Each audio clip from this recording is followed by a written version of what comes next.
This is unstructured. This is completely different. I've never done this before, but I was about to release an episode with David Freiheit, aka Viva Frei. How are you doing today, David? Good, and yourself? Fantastic.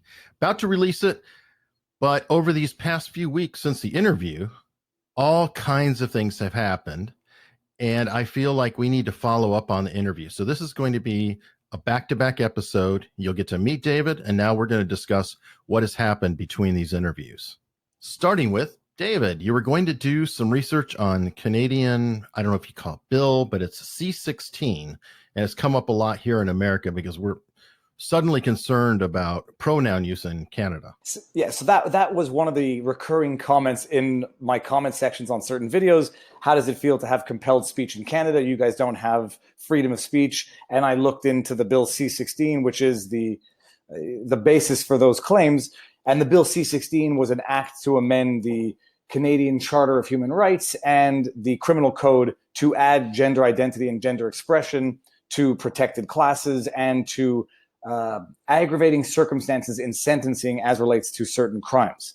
And so, I did my research. I focused a lot, not a lot, but rather I detailed what Jordan Peterson's concerns were, what he was raising as potential issues. A lot of people believe Jordan Peterson's predictions are going to come to fruition and cite certain cases to evidence the fact that they already have come to fruition. One of the cases was it was a transgender person in British Columbia that sued the police force for alleged discrimination based on sex, and the headline talking point, or the one-liner, was that she won a case because the police allegedly misgendered her. And I read that case, and it's a little more complicated than that because it was part and parcel of a circumstance that could be qualified as broader and more systematic than just misgendering someone, where they wouldn't let this person perform a medical treatment that the person has to perform as part of their transitioning. And so the human rights court may have sort of factored that all into one circumstance of harassment or discrimination. So it wasn't just like not gendering someone the proper way. But you can understand the concerns of people. You can understand how people see this as a slippery slope, and you get one bad case law that sets precedent that that sort of gets compounded by further bad case law. I mean, it's not... Yeah, sure. In that case, though, it sounds like what you're saying is they weren't charging directly on the misgendering. They were using the misgendering to substantiate the other argument, like to show maybe the attitude, and that's why they were holding back from medical treatment. Yeah, I mean, that was the idea that's the understanding that I got from reading the judgment, that this person filed 6 different complaints against the Vancouver police. Only 2 incidents were recognized, and one of them was where the person was denied the ability to perform this procedure, which is called dilation, multiple times. The second one was the same refusal to accommodate this medical procedure that was required for the transitioning, coupled with the fact that the police were also deliberately referring to the person by their legal name, which was Jeffrey. And so the court takes it as a whole, as a circumstance that it was part and parcel of discrimination, all of it together, not just calling someone who identifies as a she, a he. So, but you could see how the oversimplified summary is Sure. the one-liner. And I mean, that's unfortunately what happens in the media. But the other expression in law is that bad cases make for bad law, and you don't set the rule based on these outlier decisions. The question is, and the real concern is, when do these outlier decisions themselves become precedent for mainstreaming the outlier decisions, and if and when? You brought up an interesting question in my mind. Okay, let's say my name, I'm Eric, but I want you to call me Charlotte, but I did not legally change my name. By rights, the police and other authorities could call me by my legal name, right? I've never changed it. It's an interesting thing. I mean, from a legal perspective, especially when it refers to the police identifying someone, I don't see how else they can do it other than by official documents, government IDs. And, you can change your name. You have to go through certain procedures, judicial procedures. It's one of those things. Yeah, I can easily foresee refusal to call someone by their chosen name to be an act of harassment if done in a certain context. I can also see it just being a legal thing where the police are booking someone. They have to book the person under the legal name. How they were how and what was their inflection when they were repeatedly using the name that the person didn't want to use. Like, were they doing it like Jeffrey, pointing their fingers at the person, or were they saying we're booking you under Jeffrey? It was a one-off, and the person took that to constitute the harassment. These are the details that, unless you can read the judgments, and they will not necessarily go into this level of detail to describe the circumstances. But reading the judgment, it wasn't just referring to the person by their legal name, which they no longer wanted to use, or by their legal gender, which they no longer wanted to use. It was part and parcel of a ecosystem or a relationship that had been established between this person and the police force, because this person had had multiple encounters with the police where there might have been animosity between the police department and this individual that materialized the way it did, and that led to the person filing complaints. I mean, the person had multiple run-ins with the law. It was not like a one-off incident with a person. Gotcha. So pattern or history is there. History is there. And I mean, and of the 6 incidents where there were allegations, only 2 were recognized by the court. But, it could be a police force frustrated and angry with someone and acting in improper means, or it could just be an overly protectionist or overly zealous human rights tribunal that's there to protect the people that they are literally created to protect. Yeah, and probably is something somewhere in the middle. Yeah. It's always somewhere in the middle, but again, like there were more details than the headlines, and even among the details you get from reading the decision, you'll never get the full scope of the evidence that was adduced before the judges or the tribunal deciders.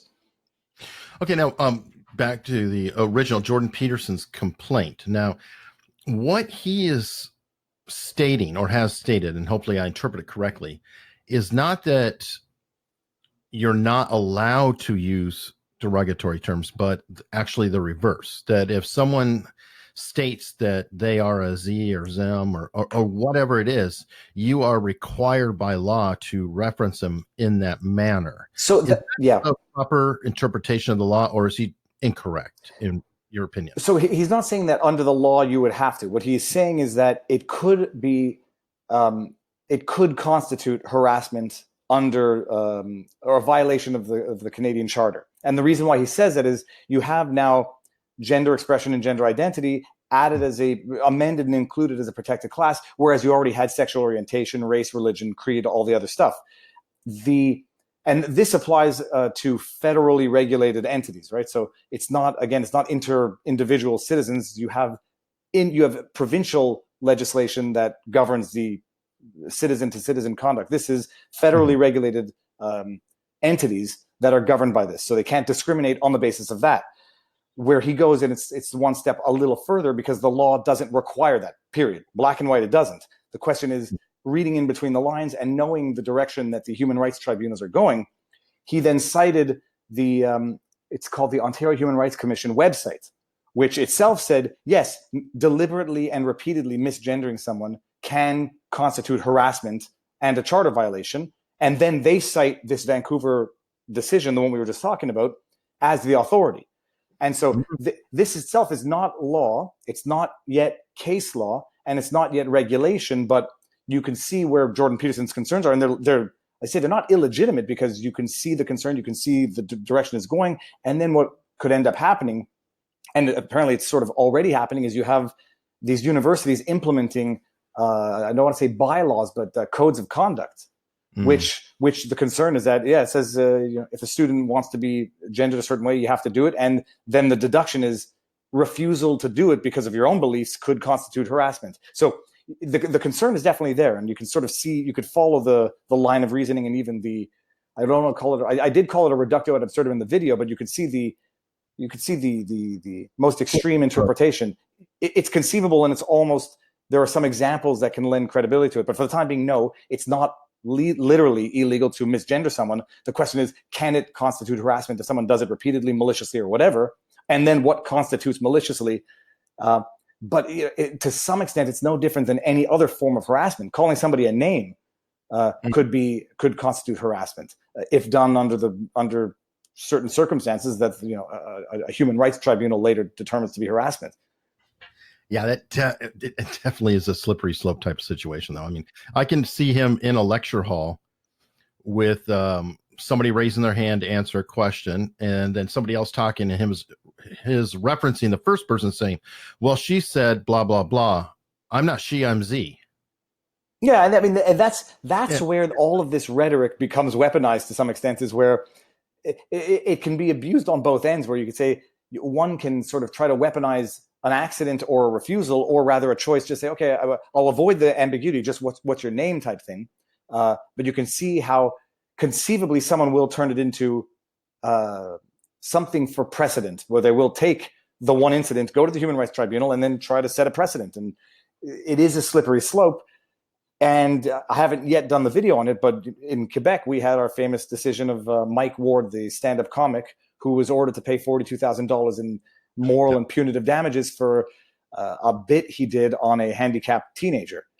So you could see where these precedents, it doesn't require that much of a stretch of the imagination to see where it could go. The only thing is that you hopefully have the Supreme Court of Canada, which hopefully follows the law. So if you get these outlier bad decisions and they do work their way up, although it takes time, money, and resources, that the Supreme Court gets it right and establishes clarity where there might be ambiguity and a slippery slope in the law. Well, speaking of which, though, you can't depend on the Supreme Court. You never know which way they'll fall. You just released a video for FUCT. Yep. And you pronounced "fooked," so that way we don't drop explicit tags down.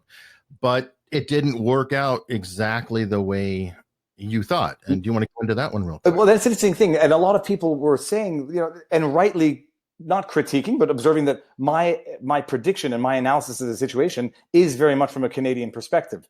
I'd say my analysis of the actual question was sort of oversimplified, because it wasn't about Fucht per se. It was about the provisions of the Lanham Act or the Trademark Act that prohibit registration of scandalous or immoral terms. And so they weren't defending Fucht per se, neither was the court. They were just striking down the provision of the Lanham Act that they deemed to be unconstitutional because it discriminated based on what they referred to as viewpoint and not just expression. So it wasn't a crime. They're kind of saying that it's a thought crime. Like what they were saying is that the government can refuse to register a trademark not based on a viewpoint neutral perspective, but rather it lent itself to discrimination by government officials if they did not agree or if they thought the idea being expressed was immoral.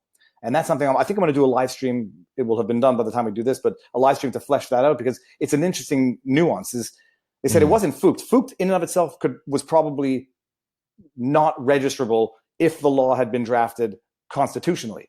It's that the law as drafted allowed for the government authorities to refuse recognition or registration of a trademark if they thought the idea being expressed was scandalous, as they had done in the past. Like there was one, you can't spell healthcare without THC, which was rejected because they said it's immoral and scandalous in that it promotes drug use. So there you have the government rejecting an idea based on the idea itself, not just based on an expletive. Right. And so I think it was, I don't know who the dissenting was, or partially dissenting, said Fucht is not protected, but the way the law is drafted is it includes the Fucht and it includes the expression of ideas, which is First Amendment protected. I think that was Roberts. I think it was Roberts also, because Roberts is the guy who he's sort of the centrist of the court anymore, where he'll float back and forth. He's supposed to be kind of right wing, but I think he's a little more centrist. He surprises people a lot. Well, I don't know enough about the history of the Supreme Court decisions and the history of each justice. And a lot of people were commenting. I think it was Roberts who, in this decision, said we can't rewrite the law. And a lot of comments in the comment section were saying, "What did you guys do with the Affordable Health Care Act?" Which apparently Roberts was, from what I read in the comments, and I haven't read the decision, was he played fast and loose on that by saying somehow was a taxing. I mean, he kind of went at it sideways, and I'm not a lawyer, so I don't understand all of it, but he's a squirrely guy. I mean, he's very sharp. He knows the law, obviously, so deeply. And the accusation was that there was an inconsistency between his standpoint in this decision, where you can't rewrite the law to make it constitutional, versus what apparently he did with the Affordable Health Care Act, which I haven't read but apparently he rewrote the provisions to make it a tax and therefore defensible. So he said he was sucking and blowing in terms of not rewriting laws to make them constitutional in one case, where he did the exact opposite in another. But I have no personal knowledge of that because I hadn't read that decision. But those were the comments. So now what you're saying, though, just so I understand the interpretation, is if they had a policy or guideline or whatever that stated you cannot register terms that are either deemed explicit or reflect explicit as examples. So it's not going with a thought or a intent. It's just that these are commonly considered I don't know what you call them, but the dictionary, you can use a dictionary or something else, just saying. Yeah, I mean that would be let's say expletives or offensive terms that are offensive in and of themselves, but not because of the ideas they convey. And some variant. And I mean, and that's what the invitation was to Congress, was to redraft these provisions. You want to ban words like "fooked," and I made the joke like "shiat" and "biatch" and racial slurs. Those terms are scandalous and immoral, but don't express a viewpoint. Whereas, as drafted, this law bans offensive terms which don't express a viewpoint, but also ban terms which are offensive because of the viewpoint they express. And that itself was deemed to be the unconstitutional infringement of the First Amendment. And you also pointed out that just because it may not be registerable, it is in fact still an actionable trademark. You have certain common law protections, which I'm going to have to do a separate volume on that, because it's more than just a few sentences. But you have certain common law protections where nobody can operate that, but nobody can infringe on that trademark, or nobody can infringe on that trademark within a certain geography where you affect sales, but you don't have certain prima facie evidence of validity of the trademark, and you don't have these legal recourses that you otherwise have when you are pursuing trademark infringement based on a registered trademark. But no, you still have some what we call common law protection. It's just not as extensive and it's not as expansive as if you are able to register it. Is it similar to what I always grew up hearing, a poor man's copyright, where you write a song, you record on a CD and you mail it to yourself, or you write a book and you mail it to yourself as proof that this date, this time you had created this idea? It's not the same thing, because as far as I understand on that, the registering a copyright versus not registering a copyright doesn't impact the rights and recourses of the copyright holder. Not getting federal registration of a trademark, in fact, impacts certain recourse that you can have. So it's not a question of it being harder to obtain those recourses or those protections. It's you are not able to obtain those protections. Whereas the common law protection of a trademark is much more limited and less extensive than registration of a trademark. And so that's why it's a lot of people, I think it was Roberts, who said we're not actually, it's not a First Amendment issue because we're not denying their right to use the terms. We're just denying government protection of them, where other people say that's sort of a false argument, because in denying government protection, the government is effectively discriminating based on freedom of expression, which I can definitely see both sides, because I think it was Roberts who said the government has an incentive not to associate itself with certain controversial concepts. But the flip side to that argument is it's not by allowing the registration that the government is condoning, approving, or promoting it. It's just offering equal protection under the law. So I can definitely understand both sides. I think I'm more inclined to go with the latter than the former. It's funny, because that's almost like the government itself is an entity. Like the government has its own freedom of association or freedom of speech, as if it's an individual. I mean, in his interpretation. In his interpretation, yeah, it's basically saying, like, it's implying or suggesting that by offering, sorry, let me start that again, because I don't know how to turn off the notifications when I'm doing these things. It's suggesting that by granting protection or legal protection, that somehow is tantamount to moral approbation or moral approval, which I think a lot of people will take issue with. It's not. The government offers, let's just take an example, government services to everybody, as it should. And if it started saying, well, we don't want to give protection or certain services to certain people because of what they think, then you're getting into the question of, are you being discriminated against based on freedom of expression? And I think most people would say that you are. And the government just needs to apply the law equally without factoring in at what ideas someone might have. And so it's not by granting or registering a trademark over "fooked" that the government is now saying, yay, "fooked" is no longer a swear word, or we agree with "get fooked." It's just application of the law, and they don't discriminate, or they should not, based on the expression of ideas. All right. Well, that leads in perfectly to the other subject, and that is a corporation who, shall we say, does discriminate. It would seem that there is, at the very least, problems with the way things are going, and we can all hypothesize as to what the problem is, what the motivation for the problem is, or what the cause of the problem is.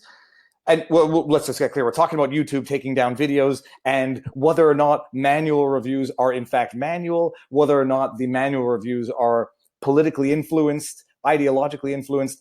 And my recent experience, given that I do consider myself not to be a political channel, but rather say an educational one or an informative one or a humorous one, having some videos taken down seemingly on a subject matter basis and not even on an expression of idea basis. But almost arbitrary. Arbitrary it's arbitrary, but it's sort of almost predictable having seen the pattern now, because the three themes, the three subject matters of videos that I have had either demonetized or removed, setting aside the content, because nobody is ever going to believe that anything in my videos constitutes hate speech. It's just the pure subject matter.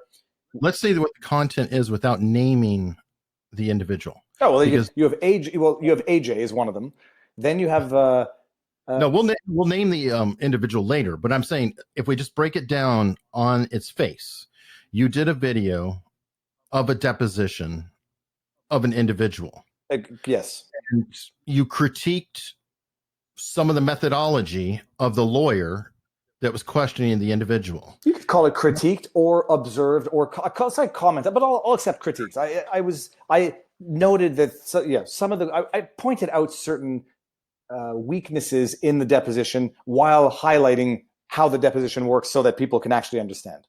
Right, and the bottom line is, though, it had nothing to do with the individual who was being questioned. It was more of as a lawyer, when you are doing this, the individual probably will not answer this question because you asked it in that manner, or you're asking the question wrong, so the individual is not going to answer, that type of thing. So it was not political. It wasn't supporting, or I would say it was even potentially critical of the individual being deposed, because I did in law make a prediction as to what I think is going to happen if this ever gets to trial. But it was the same breakdown of a deposition that I did of Lil Wayne's deposition. Just it wasn't Lil Wayne this time. I was pointing out that some questions based on formulation become unanswerable because they're convoluted, because they're too long, because they are opinion questions and not fact questions for witnesses of fact. It was a legal analysis to. Did the Lil Wayne get demonetized? Say it again.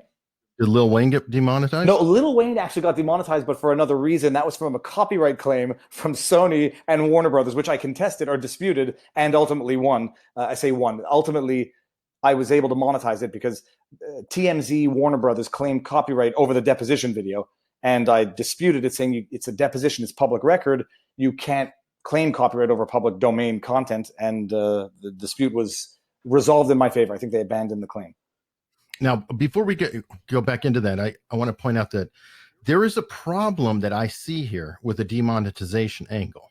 Like, okay, when you put up a video, the vast majority of your views are within the first 24 hours, correct? It depends on the type of content. When it is timely content, yes. Like, let's take, for example, something that's in the news, Jussie Smollett, for example. That type of legal breakdown, yes.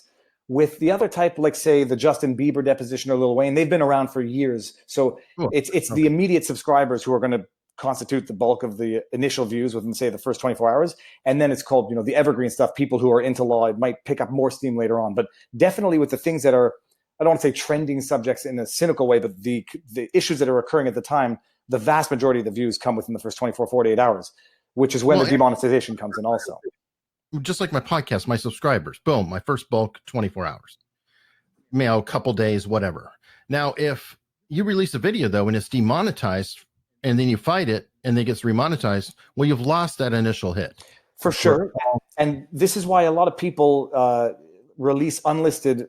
They release the video unlisted first to see if it gets demonetized, because the second it gets uploaded, unless you are really, you contain music that gets claimed upon upload, it usually is green lighted right away. And then if there's an issue, it gets yellow flagged or demonetized shortly after.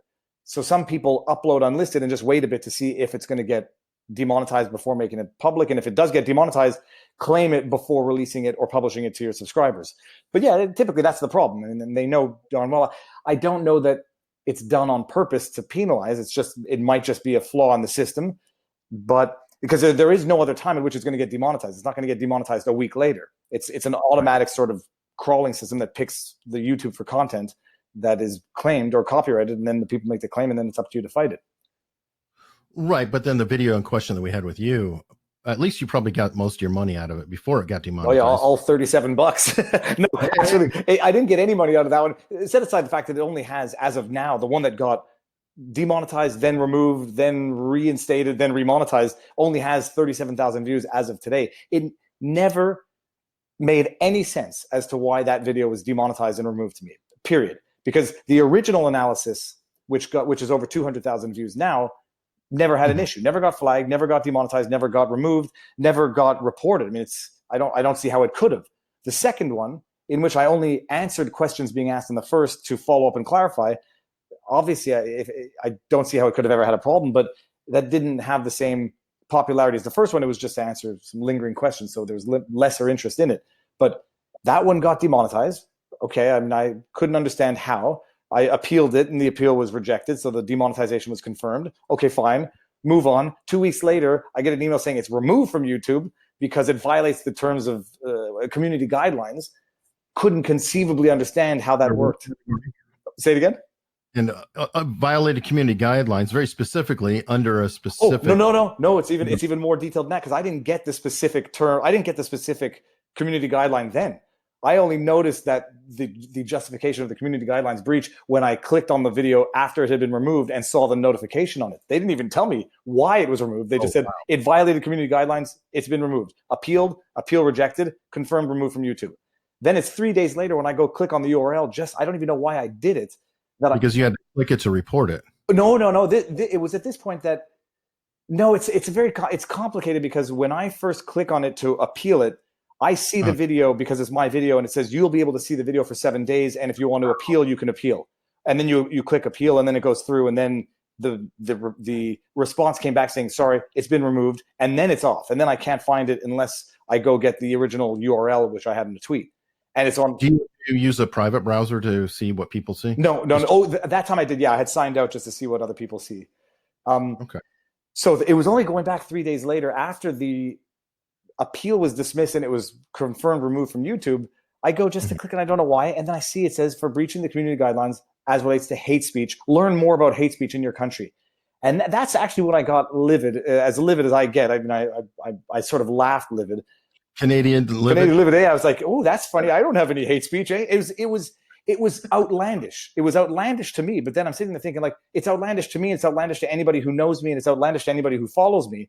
But it's not outlandish to anybody who has never heard of me.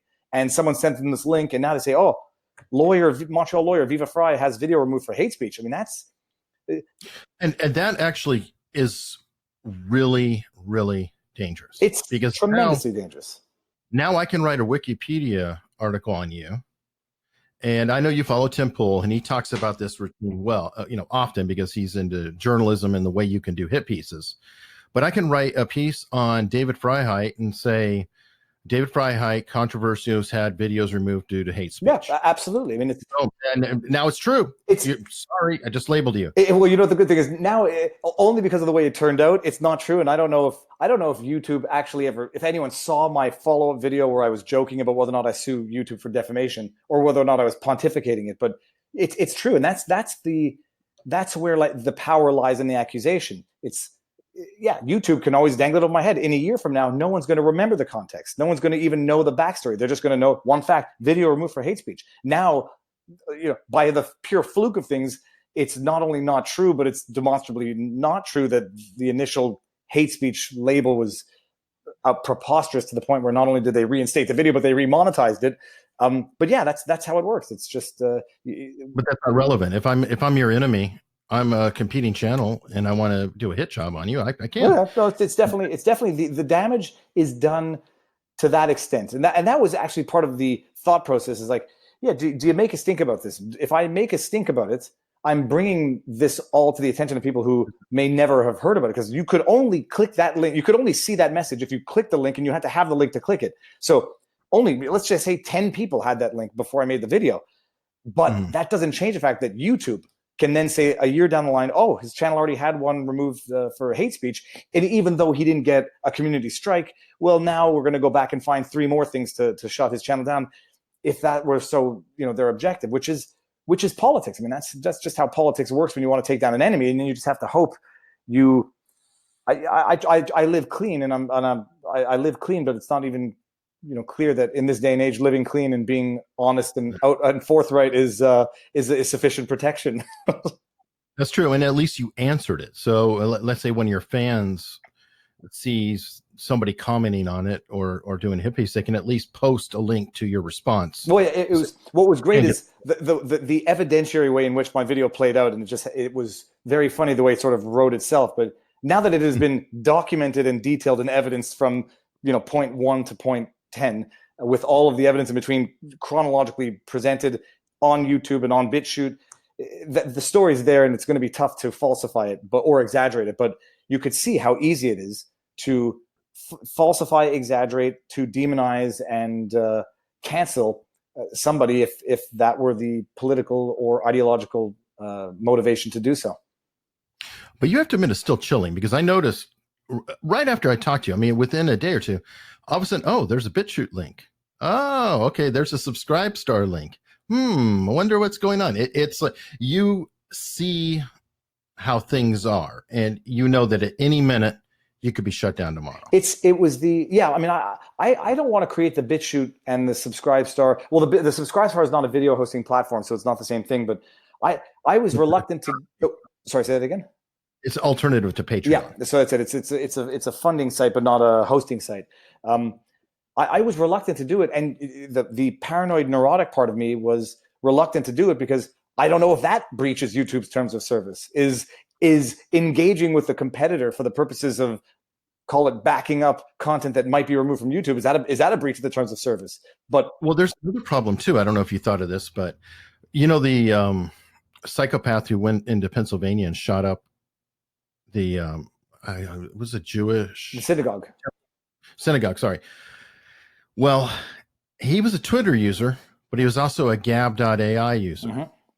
And when it came up, all the press anybody talked about was this Gab AI person, this Gab user, blah, blah, blah. So now you have to also worry that, okay, great. Well, a lot of people who are kicked off of YouTube are using BitChute. Oh, so you're using BitChute. Oh, yeah, there's still the guilt by association for these alternative platforms, which is why you have to be even careful before you go to them, because there are certain websites and alternatives to the mainstream that do host a lot of they host a lot of content that would never be permitted on mainstream platforms, in addition to hosting the stuff that people that would otherwise get potentially wrongly censored on mainstream platforms. So even before going to BitChute, I looked into, is this going to be one of those quote alt-right websites that's going to like make me guilty by association even by using it?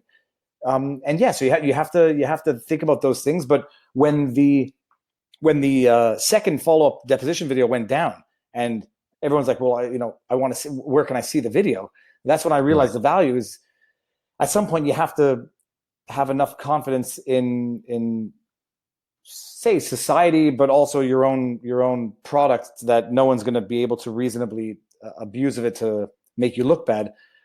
So, whatever people think of BitChute, fine. But if they go see the video, they'll at least know that there was nothing that on its face, even remotely resembled anything of hate speech in there. But you have to think about these things, because some of these platforms themselves carry with them moral weight just by virtue of being on them, or even using them, even if you're not on them.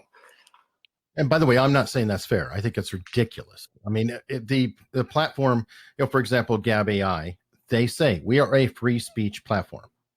Unless it's, a call to action or anything like that, nobody's removed. Well, because they say that they're free speech doesn't mean, doesn't by default mean that they're hate speech. That doesn't mean they're all right. It means they're free speech. No, absolutely. And it's the thing, like, they do depict the Gab AI as being, extremist.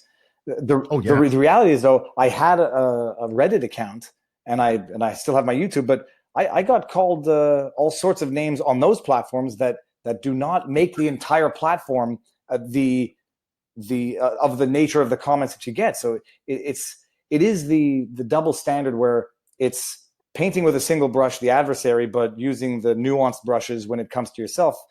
But I tell you, I've gotten more hateful comments on Reddit and YouTube. But I'm not gonna then say as a whole the platform is X, Y, or Z. It's a platform with people on it, and people have different views and different characteristics of expression.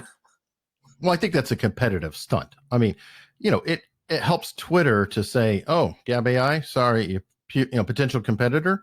Oh, that's an alt-right cesspool."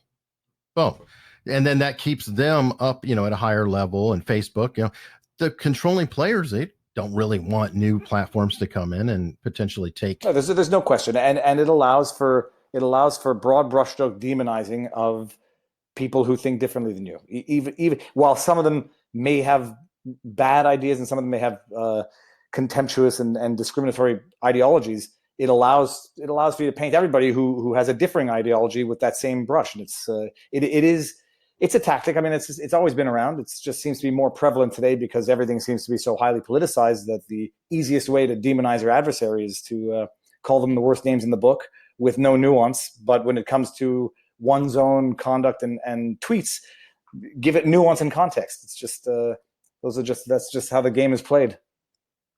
Now that brings us to another question of the platform versus publisher. Do you think that these services, by that I mean YouTube, Facebook, Twitter, etc., do you think they're claiming protection as a platform, but then in actuality are acting as a publisher at times? Well, they definitely are reaping the benefits of the immunity under the CDA and the DMCA, Communications Decency Act, and the Digital Millennium Copyright Act. So they definitely reap the benefits of being a platform.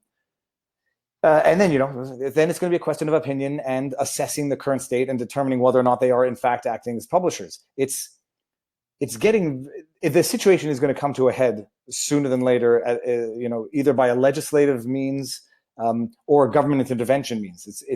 But they are walking the line, and I think most people would probably say they are obviously overstepping it when it comes to certain things. And the most recent round of and here we go.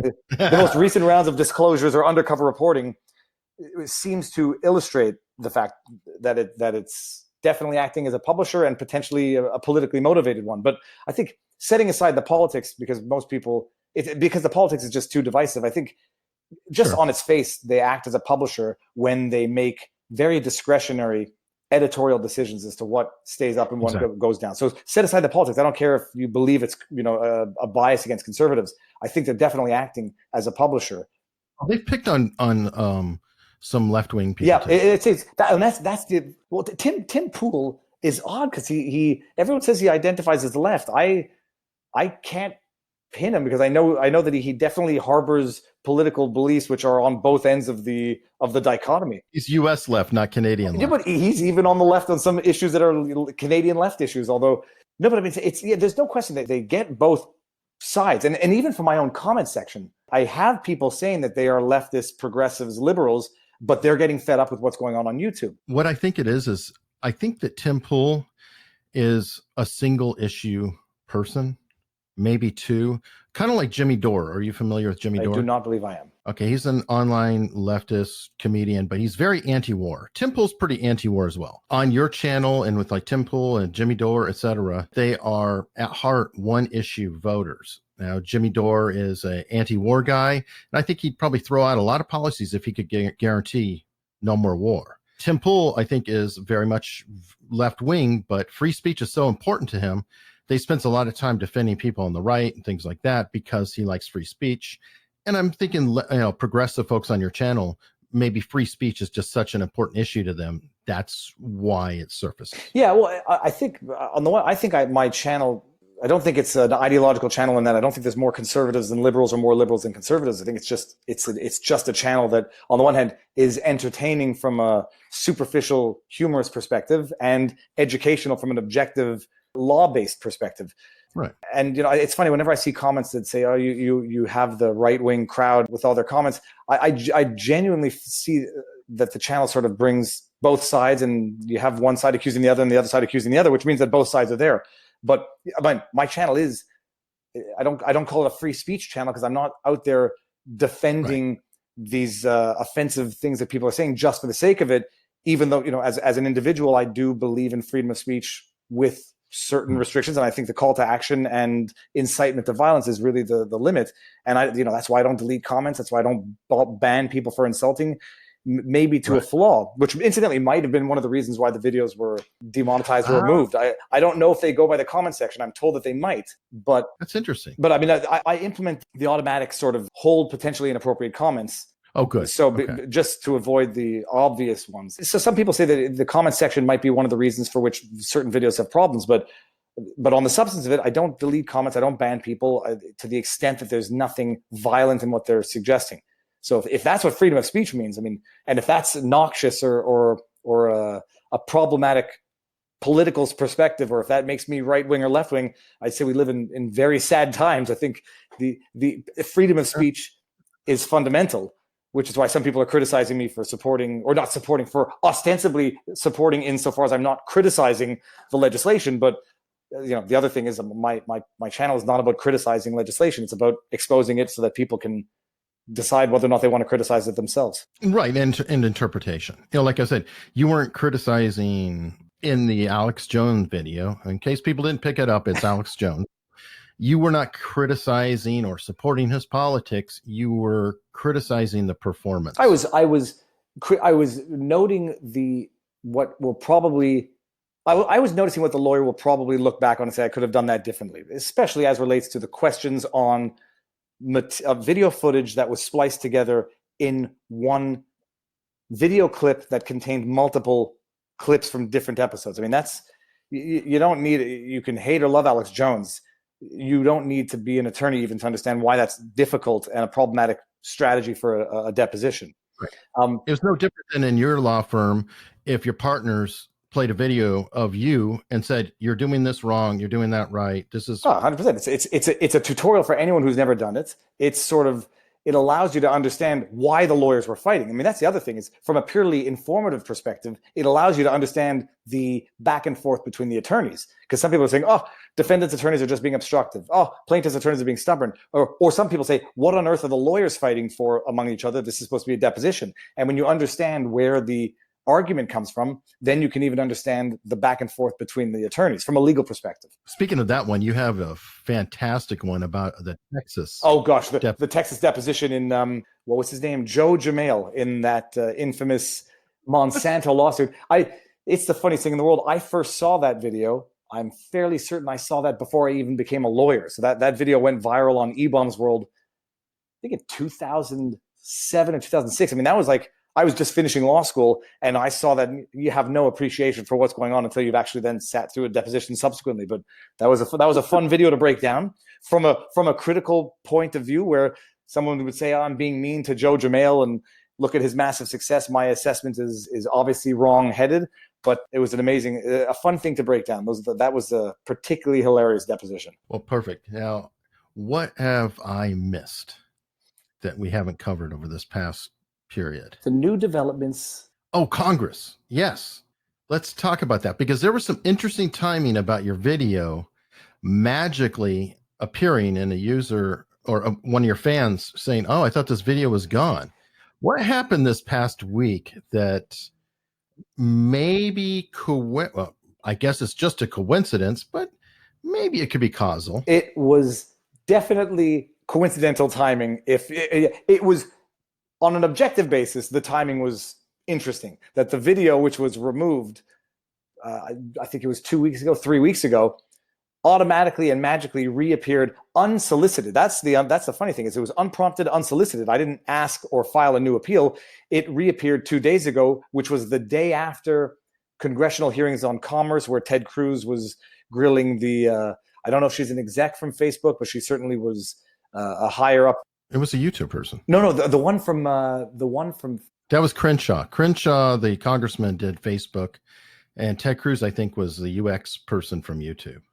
I thought it was from Google, but I don't know. It is either way. It's yeah, that's the thing. So it was. I don't remember them specifically. It was definitely odd timing, where the person was talking about the algorithm, and Ted Cruz was grilling on this Project Veritas expose that showed that there's political bias in the algorithm in terms of what videos it flags and what channels it shuts down. And after this grilling, where they reassured Congress in very lawyerly terms that they are neutral and focus on all users, the day after was when that video reappeared. And then it was the day after that, after I made my video, my follow-up video, that the video was remonetized. So this is where you can get into the idea that people obviously come to the conclusion it's politically motivated, or I should say people come to the conclusion that it is obviously politically motivated, and others might just say this is just a broken system where there is no human manual review. It is all done by bots and AI and algorithms, and when they say certain terms are off subject, if one wants to play naive, or if one wants to just play the perfect center, they'll say maybe they're not targeting conservatives' channel, but the words they're putting in are necessarily going to target certain issues that are being discussed or addressed in conservative channels. What are your thoughts? Did you see the Tim Pool, Jack Dorsey, Joe Rogan? The debacle where Joe Rogan didn't ask Jack Dorsey. There was a follow-up though where Jack Dorsey appeared with his lawyer and Tim Pool and Joe Rogan. I saw portions of it. I didn't see the entire thing, but I saw the legalese answers that were being given by the lawyer. Okay. You should do an evaluation of that, by the way. What are your thoughts about Tim Pool? And I don't know which service does it. I want to say Minds, but I could be wrong, where they have a jury system where they randomly pick 100,000 users. And when the videos get flagged, all these users get a link saying, is this offensive content or not? And then they vote yay or nay, and then that dictates whether it is decent material or not. Would that be a possible way of? Well, it's interesting, but I mean that's going to rely heavily on the overall demographic of the platform, and where it's going to be platform dependent. In if one thinks that the users of Gab AI are predominantly of one political leaning, that will be reflected in the overall jury pool versus Facebook, because I'm sure if you. At least it would then be a community of the platform versus the overlords of the service. Well, yeah, but I do think that the overlords of the service, I mean, I think these platforms, even on their user levels, have majority political leanings. I mean, I don't think it's too controversial to say that Facebook, as a platform, based on at least the more vocal, or what appears to be the most vocal side of it, is more left-leaning. YouTube as well. People who work there, yeah, but not the customers.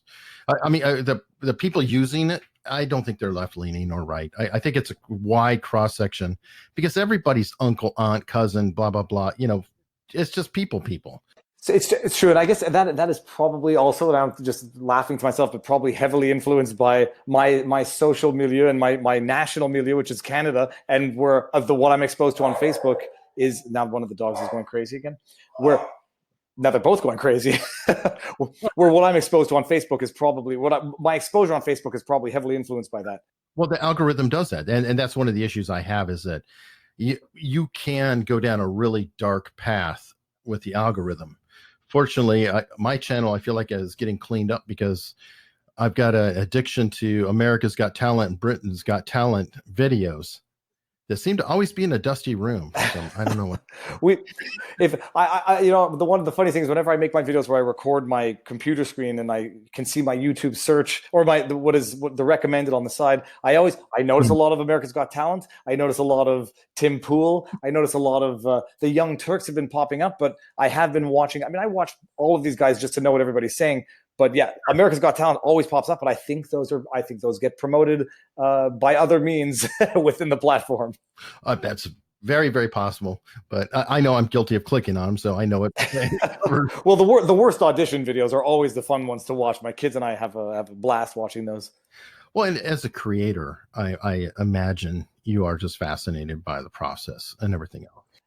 Yeah, but I find it less interesting from that perspective, more from the rubbernecking at the bad auditions and being mesmerized by the good ones. I mean, you remember the tape face guys, and you remember the magicians who are just mind-blowing, but then watching some of the people not take rejection well is always makes for entertaining television. Well, that's why they have Simon Cowell. Yeah, well, that's it. I was just watching an episode of The Simpsons when Mo Sizlak became a judge with Simon Cowell, and Simon Cowell was telling Mo Sizlak to be nice.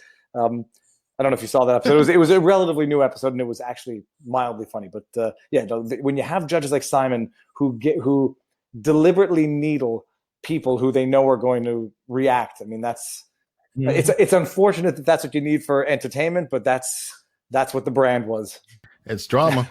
So on that note, Where can people find you, David? Viva Frei on YouTube, the Viva Frei on Twitter. I think I just doubled my Twitter handle, my Twitter following within the last month, but I only use Twitter to promote my YouTube. I don't like the platform very much.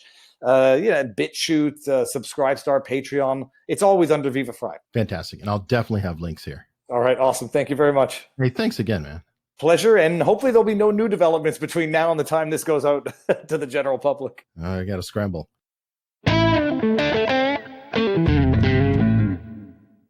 Thanks for listening. And if you like what you heard, please consider subscribing for free. And I mean for free. It is always free. There's no billing, anything else. You can subscribe in your player of choice, which is probably right in your hands, or you can go to unstructuredpod.com, and there are plenty of links there. Thank you so much. And in the spirit of sharing, here's a couple more shows you may want to check out.